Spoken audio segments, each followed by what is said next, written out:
Let's go guys. तो आज हम इसको फाइनली ही डिटेल से भरेंगे। तो आपने अब तक तो इस करेक्टर को पहचान ही लिया होगा और मुझे ज़रूर पता है आपने इसे पहचान लिया है। तो आप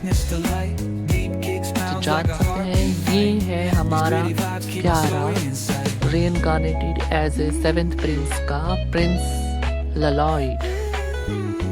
यानी कि ये हमारा वो प्रोटैगनिस्ट है जो 30 ईयर का होके रीइंकार्नेट करता है एक ऐसा प्रिंस की तरह जो मतलब एक तरह की खास ब्लड लाइन होती है जिनकी नोबल्स की सिर्फ वही मैजिक का यूज़ कर सकते हैं। और ये पैदाइशी इतना ताकतवर होता है कि ये शुरुआत में ही नर्स के अपने मतलब असिस्टेंट्स और काम वाले हैं उनके सामने ही ब्लास्ट कर देता है और लोग सोचते हैं कि पार्टी हुई है।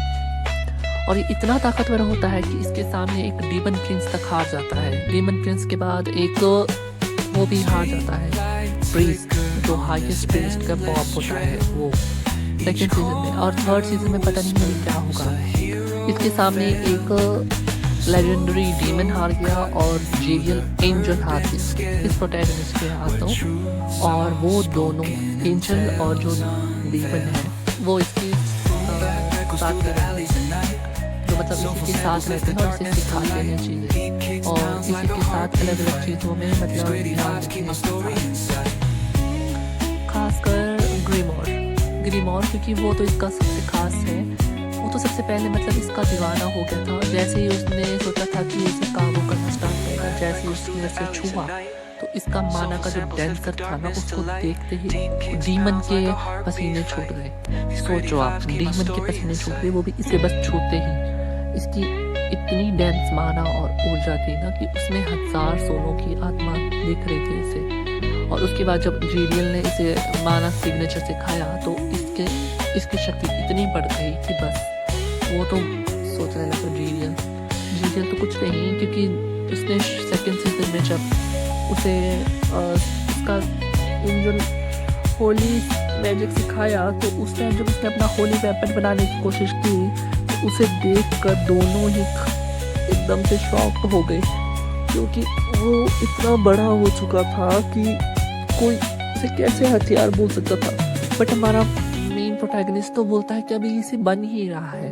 तो वो दोनों बोलते हैं कि आपने बस हो गया, अब तो ये पूरी दुनिया भी ख़त्म होने वाली है, बट आपका ये ख़त्म नहीं हुआ क्योंकि वो उसके मैना के हिसाब से बनता है ना। बट उसका जो मैना था वो धरती से भी बड़ा था।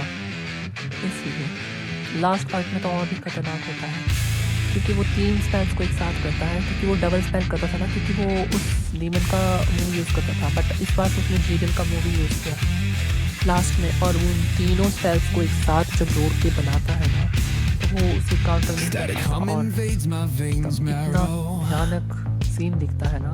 और लास्ट में तो इतना होली मैजिक से हर चीज़ को शुद्ध करता है, बाप रे बहुत मजा आता है। मैं तो बस क्या ही कहूँ, और वो इतना छोटा और उसने सेकंड सीजन में जो भी सीखा था पर्सनल वो करना है।